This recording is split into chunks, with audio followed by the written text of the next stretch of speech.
સુરતના ઓલપાડમાં સહકારી ક્ષેત્રના સૌથી મોટા સમાચાર। ખેડૂત નેતા જયેશ પટેલની ગુજરાત ખેડૂત સમાજમાં ઘર વાપસી। સુમુલ ડેરીના પૂર્વ ડિરેક્ટર છે જયેશ પટેલ। ભાજપના અગ્રણી ખેડૂત નેતાએ ફરી પકડ્યો ખેડૂત સમાજનો સાથ। સુમુલ ડેરીમાંથી નામ કમી થતા મોટો નિર્ણય કરાયો। ઓલપાડમાં પાવર ગ્રીડ ટાવર વિરોધ આંદોલનમાં જોડાયા। ગુજરાત ખેડૂત સમાજ દ્વારા રેલી યોજી આવેદનપત્ર પાઠવાયું। વીજ ટાવરના વિરોધમાં ખેડૂત નેતાએ હુંકાર કર્યો।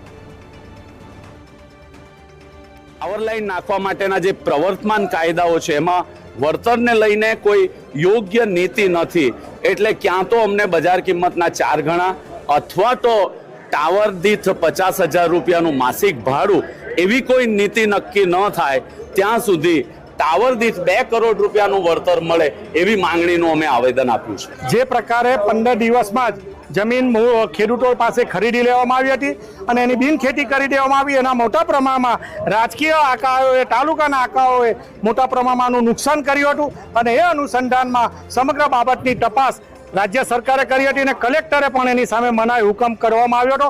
ફરીવાર આ સબસ્ટેશનના બહાને ખેડૂતોની જમીન ફરીવાર આ પચાવવાનું કાવતરું કરવામાં આવ્યું હતું। એની સામે ખેડૂત સમાજ કિસાન કોંગ્રેસ લડત ચલાવી રહી છે અને જે રીતે સરકારમાં ઝડપથી ખેડૂતોના પ્રશ્નોની રજૂઆત થાય એનું અનુસંધાનમાં છેલ્લા 5-6 વર્ષથી સરકારથી સાથે કામ કરવાનો મોકો મળ્યો, પણ સરકારમાં ખેડૂતોનું કોઈ વાત સાંભળવામાં આવતી નથી અને ખાસ કરીને જે રીતની સ્થિતિ બને છે તમે જો તો ખાસ કરીને ઉદ્યોગોની વાત, ખેડૂતોના ભોગે ઉદ્યોગનો વિકાસ થઈ રહ્યો છે।